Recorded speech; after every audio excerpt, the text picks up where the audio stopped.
What's going on, guys? Shane here. Today we're talking about the jab and 5 common mistakes that I want you to avoid. So let's first talk about why the jab should be your best, most thrown punch. First reason is it exerts the least amount of energy, right? I'm just extending my arm. It's not a big exaggerated movement, therefore I can throw it throughout the entire fight, and you should be. Second reason is it's your quickest punch, because it's the closest hand to my opponent's face, so it doesn't have to travel long distance. Even the cross just has a couple more inches, but those inches, that time adds up. And the last reason is because it's super effective. It sets up the big punches. It gets them blinking. I can overwhelm them. Or I can use it as a probe and see how they react. Maybe they're reaching for it, and then I can feint and step in with something like a left hook, okay? Let's talk about how to do it correctly now. First, we're going to be talking about more so a boxing stance or a heavy puncher. What I teach and what my preference is my lead foot, my toes are facing the same direction that my hips and chest are facing. And when I throw my punch, there's a lot of pressure in my lead toe. So when I get full extension of my punch, that's when my foot touches the ground. Boom, it's in sync. My left hand and my left foot touch at the same time, boom, okay? If it's Muay Thai, what I like teaching and doing is keeping my toes facing forward or even out to the side, just because I need to be able to check a kick, okay? In boxing, there's not leg kicks being thrown, so your quadricep, your knee is not susceptible. Or if you're fighting a guy that hasn't been throwing kicks, then maybe you can put a little more zing by keeping your toes on the inside. Just something to keep in mind and to experiment with. You're getting full extension, you keep the opposite hand up, you get slight hip rotation, but it's more so in the shoulders. The right shoulder pulls back as the left shoulder drills forward. Boom, okay?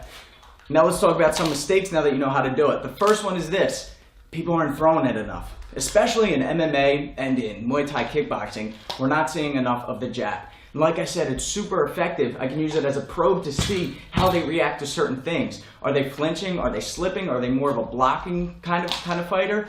And the other reason too is I can really use this to keep them at bay, right? If I'm fighting an aggressive fighter and he comes out at the bell and rushes towards me, even if I just throw 3, 1, 2, 3, they don't even have to be super powerful, but it's a reminder to my opponent. If you step into punch range, you're gonna get touched with my jab, okay? So take notice of that. If you're watching boxing matches, you're watching MMA, kickboxing matches, the guy who uses the jab, the fighter that uses their jab a lot, usually dictates the pace and can control the range much better, okay? The second most common mistake is not getting full extension. If your arm is this long, that's how long your jab should be. Use that range, all right? If you're doing this, right, that means I have to be this close. That means I'm now in uppercut range, elbow range, hook range. Use this, all right? Like I said, it's your longest, it's your quickest, it drains the least amount of energy, so get that full extension. And I hear people say they have elbow pain when they shadow box and throw the jab. That's probably from flexing or just overextending. You should get full extension, but don't go past that point, okay?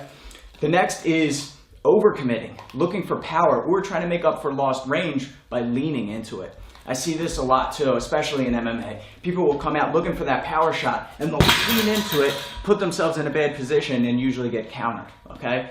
Don't overcommit. If you're too far away, make up for it with your footwork. Like I said, step in.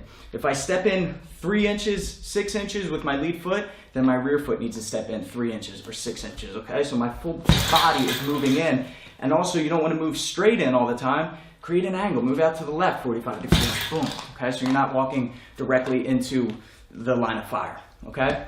The next is a lazy retraction. Now, even if you're doing everything else correct, this one is super important because a lot of people have a strategy. They're going to eat a jab just to land an overhand right because they know that you have a lazy jab. If you're doing this and you're looping it down low and then up, which usually happens in rounds 2, 3, 4, right? When she starts to get tired, you do this. And even if you're creating that angle, now you're moving into their power hand. Very dangerous if you do that, right? Because boom, you get drilled right over top. Okay, so that's reason number 4. Mistake number 4 is don't do a lazy retraction. Bring it straight back. A to B, B to A.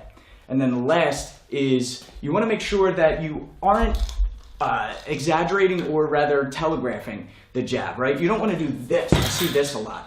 They get a rock, they get that motion, they get that shoulder thrust into it. You should be able to throw your jab no matter where your feet are at, no matter where your shoulders are at. You shouldn't have to reset and then punch, right? I could go from here, I could go from back here, I can move while backwards to the side. No matter what, I should be able to throw and pump my jab from wherever. Even if it's an up jab from here, right? I can still do this. Floyd uses this one a lot, right? But even still, you want to be able to throw that jab at any point. when maybe your opponent's jumping in or you're catching them off balance.